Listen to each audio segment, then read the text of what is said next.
oh man, ladies and gentlemen, good grief. I want to welcome you guys to the Analog Circle podcast. Man, oh man, I'm your host, Kiaun Mitchell, and in this episode, goodness gracious, I have to go over this Nintendo E3 Direct.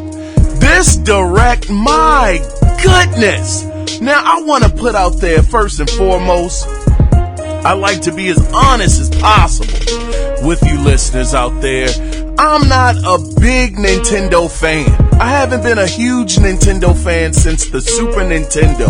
If any of you guys have been listening to the Analog Circle podcast long enough, you guys know I have a Nintendo Switch right now that is still in the box. I have not been the biggest fan of Nintendo for quite some time.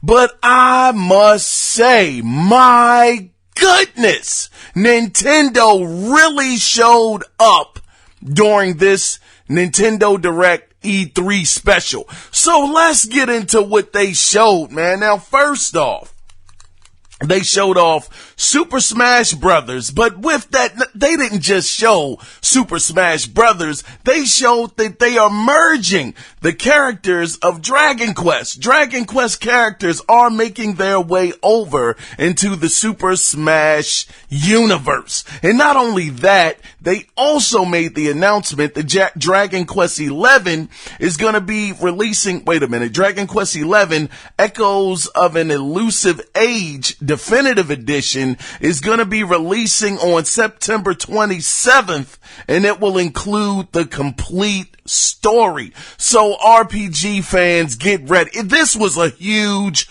RPG show. Now we're going to move on to the next thing. The next thing they showed was Luigi's Mansion 3, which looks pretty cool. I mean, the graphics looked great. It had a very charming art style to it.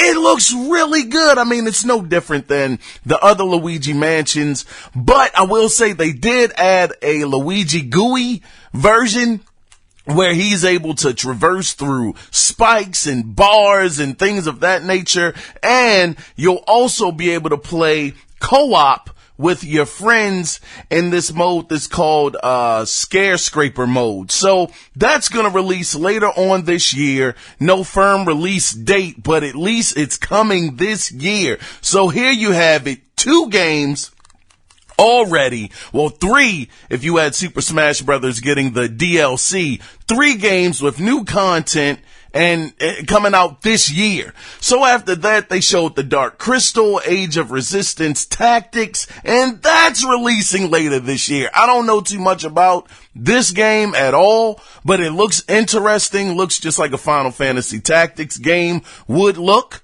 So that's coming out later on this year as well. Now, the next game they showed was The Legend of Zelda. Now, this was like, wow, this is something. They showed Legend of Zelda Link's Awakening, which that looked pretty good. Now, it has the original game's overhead view. I don't know if any of you guys are old enough. Some of you are, to remember back into the original Nintendo days with the overhead view of the Legend of Zelda, the first game that came out. It has that kind of art style to it, but just much, much better. But that game is releasing September 20th of this year. And the other big announcement that they made about this is you'll be able to make your own dungeons. Good grief. That is similar. I don't think it's nearly as in depth as Super Mario Maker 2, but it is similar. So if you ever wanted to make your own dungeon in a Legend of Zelda game, this is your chance. So September 20th, this will be released. And then after that, they showed this not a new game, but this game called, well, it looked new to me. Trials of Mana. Now, Mana has been around for a long time, but this game is going to release in 2020. And they also said that the original 3 games are available on Switch, which had never been available over here in the States. It was over in Japan at first. Now they've brought it over here for the first time. And I believe those are available right now. They're available now. So for any of you guys that are huge Mana fans, Go over there on the Switch store and you can pick those up today right now. So after that, I'm like, good grief. Now keep in mind, I don't want to sit up here and BS you guys and say, oh man, these are games that I play. But as I'm sitting there watching this conference, I can't help but to think that Nintendo fans were probably just ecstatic at this point. Cause me being a person, like I said, that's not really big into Nintendo, at least at this moment, I'm like, dang, these are pretty cool announcements. So they kept the announcements going. And when I heard this, I know it was loose talks about it. People were saying it could be possible, but nothing was ever confirmed until yesterday, because I'm recording this a day later. They actually showed that The Witcher 3 is coming to the Switch, and it's coming out this year. I would have never believed that it was even remotely possible for a Witcher 3 game to be on the Nintendo Switch. And it's going to be, and correct me if I'm wrong, but I thought they said it was going to be the full version, including all DLCs, the complete version. That's at least what I got out of it. I could be wrong, so don't quote me on that. But them bringing The Witcher 3 to the Switch, wow! What dedication to their platform. Absolutely incredible. So after they showed that, next up they showed Free Fire Emblem, Three Houses, which is going to release July 26th. They have such a stacked anyway, I'm not going to trail off. I'm going to try to make this one as short as possible. So after that, they showed this was this was when it went down a notch for me, but it was okay though, because they said the Resident Evil 5 and 6, they're both coming to the Switch and they're going to be releasing this fall. Now, I don't know too many people who probably haven't played these games already, on previous hardware. This was back in the PlayStation 3, 360 era, but nonetheless, it is still cool to see that Nintendo has brought these out, because maybe there are some Nintendo owners, some Nintendo exclusive console owners that have not had the chance to play these. So now that door is open for you to get your Resident Evil fix on. So after they showed Resident Evil, they showed No More Heroes 3. That's going to be releasing in 2020. What they showed, I don't think it was real gameplay. It was more of I guess, maybe what you could expect possibly that the game would look like. I guess it was kind of like almost like a mock-up of what it probably will be. But nonetheless, this game has been around for a long time. This franchise, has been around for quite some time. And the third one is coming, and it will be releasing next year, 2020. So this was another game that came out of left field. After they showed off No More Heroes 3, they went and showed off Contra Rogue.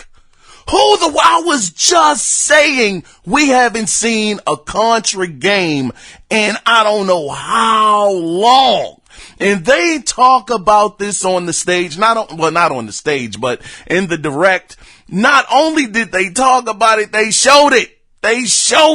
And they said that the game is going to be released September 24th. It's Contra Rogue Corpse, and it's coming out September 24th, and it's going to be co-op, a Contra game that is going to, I believe, 4-player co-op. Now, I don't know if you got to be online or if you can be online to play it co-op, or if it's couch co-op. I don't know about that, but just the fact we have a new Contra game. Now, I don't know if this is exclusive. This is the thing. So many of these games, I don't know if they're coming to other platforms. Of course, the ones that we know definitely aren't are Super Smash Brothers and Luigi's Mansion and Zelda. We know they're not.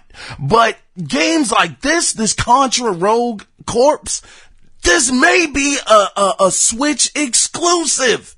And it was amazing to see that this game has made a comeback. It's not your same traditional side-scrolling Contra. It had a bit of overhead view, had a 3D view on it. So, I was like, wow, what a surprise. So that was shown. They also said that the Contra collection, that's already available right now, as it were. So if you haven't, go head over to the Nintendo store, pick that up. Now you can get that on multiple platforms, so you don't have to feel like it's only available on the Switch. You can get it on the Xbox One and the PlayStation 4. But after that, they showed off this mech looking game that's called Daemon X Machina, which this was another game that looked good. This game is coming out September 13th. If you are a Switch owner, September is a month where your wallet is going to be on empty. It is no way that 1 or 2 or 3 or 4 of these games aren't going to catch your attention if you are on the Nintendo Switch. This game, once again, September 13th, and it looks good. It looks really, really good. So after they showed this off, shockingly, another game that I just didn't see coming. Another shocking moment for me. They showed off Panzer Dragoon. Which is going to be released this winter. At this point in the show, I'm just saying to myself, my goodness, this is entertaining. This is very, very entertaining. And I'm not even the biggest Nintendo fan.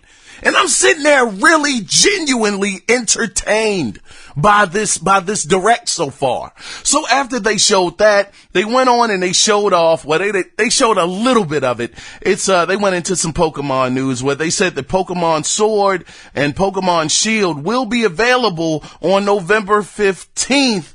And they also said that you can store, if you have a Pokeball, I believe you can store some of the Pokemon in the Pokeball or something like that. But nonetheless, I know there are a lot of Pokemon fans on the Nintendo platform. And finally, you'll be able to play the game on the go or in the comfort of your home. You don't even have to choose between one or the other. You have the best of both worlds. Now, once again, I'm not at all into Pokemon, but I can appreciate the fact that Nintendo, they are doing this for their fan base. Nintendo seems to, this generation with this Switch, they really seem like they have been understanding their fan base to a T. So, big shout out to Nintendo for this, for finally bringing Pokemon to the home console as well as having it on the go. And I know that's by default because that's how the Switch is, but shout out to them for having the foresight to know that they have a lot of strength on the handheld market. So they just combined the two together. So, man, what more can you say about that? November 15th. So after that, they showed another action third person. This was in third person game with a female lead. Now the game looks another game that looks really cool. It's called Astral Chain, and it's available August 30th. And it looks kind of like it's gonna be more of a, I guess, like a Bayonetta kind of style. It was a whole lot of action going on. A lot of people were getting beat up.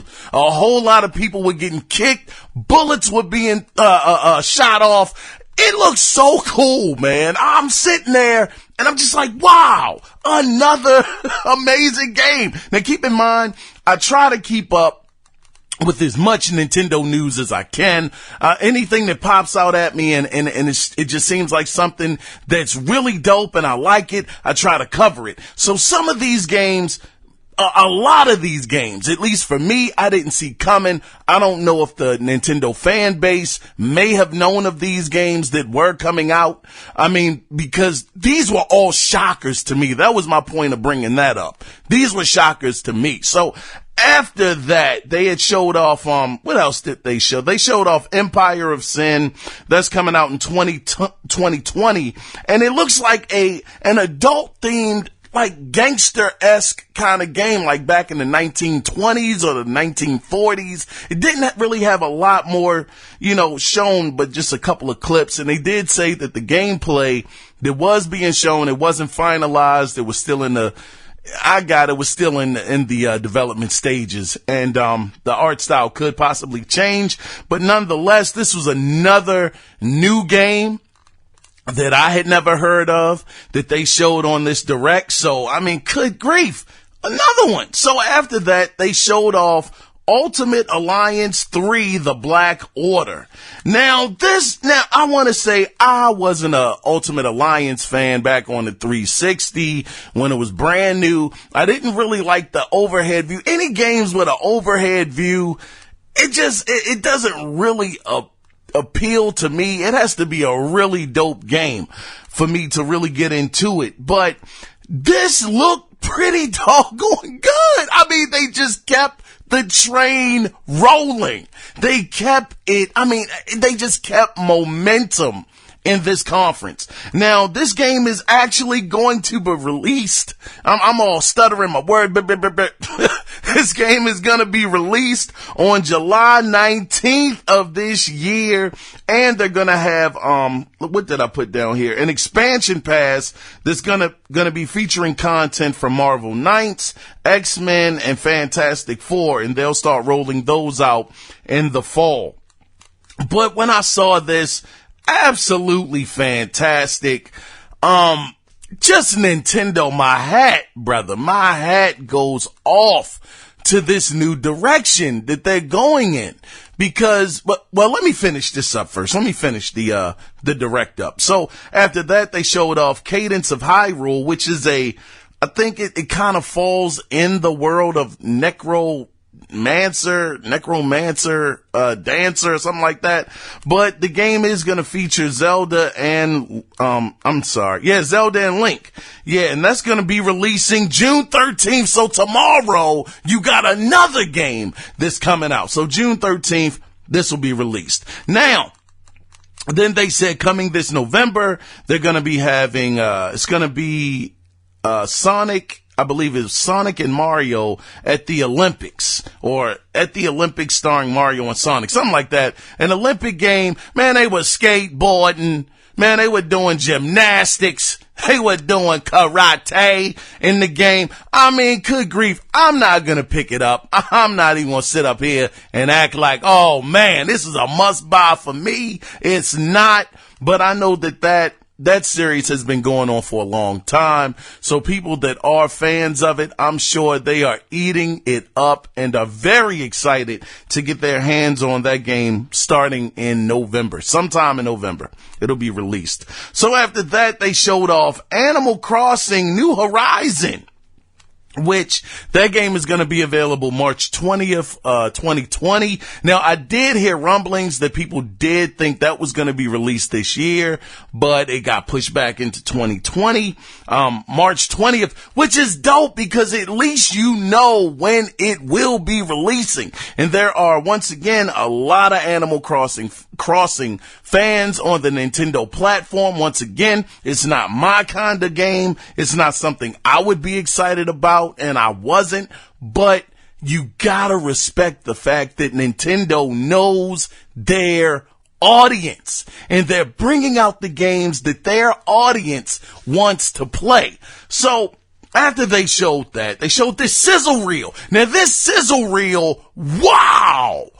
Interesting, because in this sizzle reel, I didn't catch everything, so some things I missed, but some of the highlights that I saw were Minecraft Dungeons, that's coming over to the Switch. They showed Doom Eternal is coming to the Switch. Wolfenstein Young Bloods, Alien Isolation, I said Icer, Alien Isolation, And they showed, now this was shocking, but not shocking, but shocking, because they showed off Super Lucky Tails that's coming to the Nintendo Switch. Now, who was Super Lucky Tails on first? It was on the Xbox One, and now it is on the Nintendo Switch. So you have that game that's coming out. Spyro Collection was shown. They showed Ni no Kuni from the PlayStation 3. That's coming out September 20th of this year. They showed Devolver Digital, Dauntless, which is coming out later this year, I believe, for the Switch. And then they showed Mario Maker 2 on top of so many other games. But my goodness, the third-party support. I mean, gosh, you have Doom Eternal and Wolfenstein Young Bloods. These games are not for children.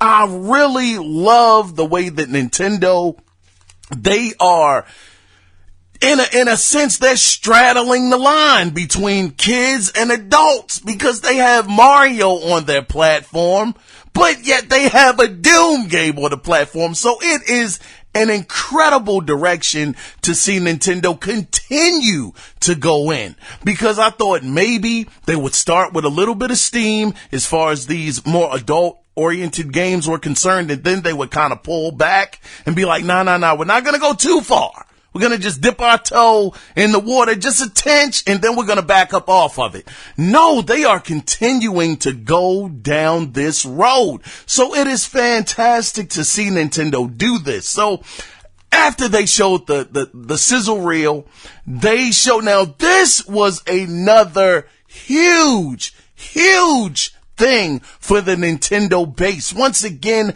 they know their base. Their fan base. They are in tune. Finally, it seems like they are in touch with their fan base, because this announcement here, everybody was hoping for it. Nobody knew if it was going to happen or not, but it happened.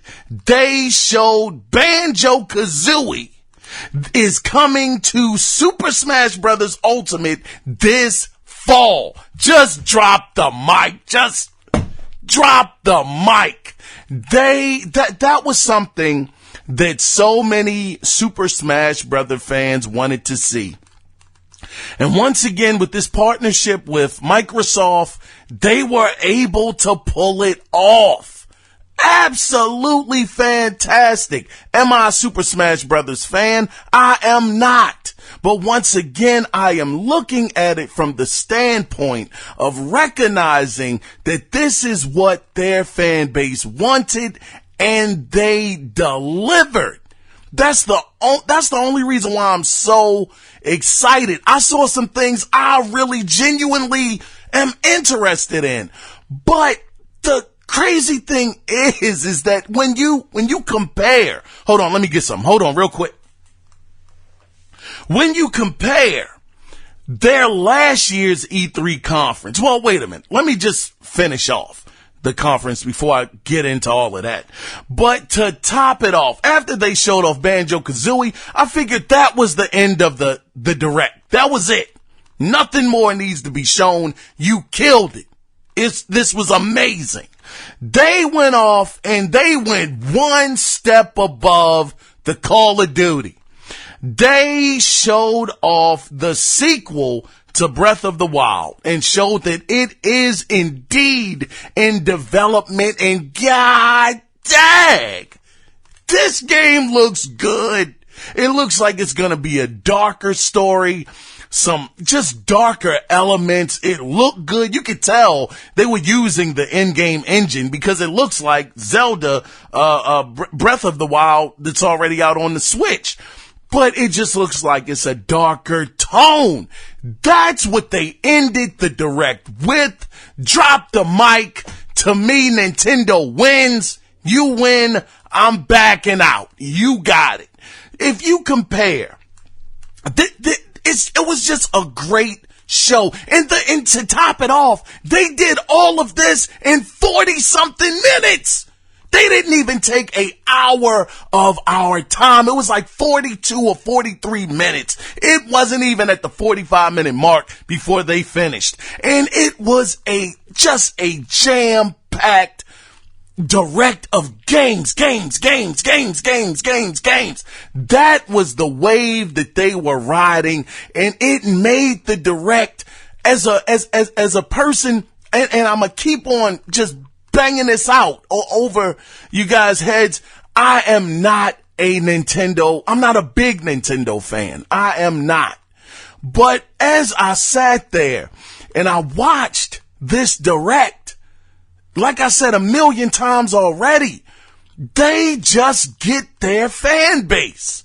They had some surprises in there. They had the hopes and the dreams in there. That Banjo-Kazooie announcement, that was a hope and a dream, and they announced it. Whereas on the Xbox side, seeing a new Fable or something AAA was a hope and a dream. A Joanna Dark, a hope and a dream. We didn't get it. But Nintendo fans, y'all got it. And on top of that, you actually got a glimpse of what the new Zelda's direction is, where the new Zelda's direction is going in. Pardon me. But it just was fantastic. When you go from last year, when they predominantly had their direct focusing in on Super Smash Brothers, to a year like this where you got a mountain of games that are coming out this year for your console. And these games are really good games that really speak to that core fan base over on the Nintendo side.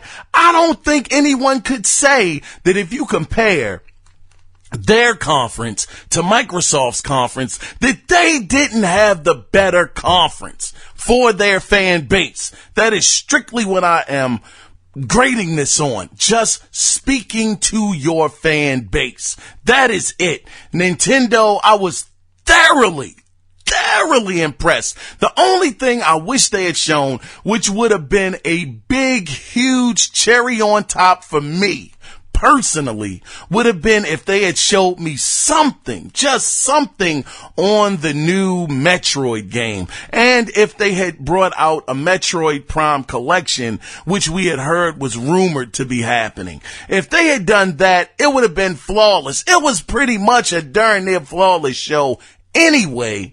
But if they had done that, that would have just been the icing on the cake for me. But it's no more for me to say about this. Nintendo, this was the best direct I have seen.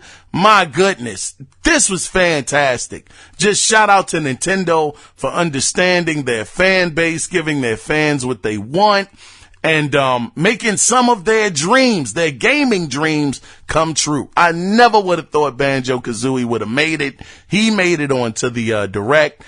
It's amazing. At this point, I'm just rambling and just repeating myself, so I'm going to cut it off here. I was your host, Kiaun Mitchell, and if you want to interact with the show, if you want to be a part of the show, you can do it two different ways. Either call in at 443-216-9934 and let your voice be heard, or you can email the show, and the email address is theanalogcirclepodcast@gmail.com. Until next time, guys, you guys take care. And remember, it's not about the consoles. It is definitely about the games, goddaggit. But y'all take care and be safe, and have a good one. Bye-bye.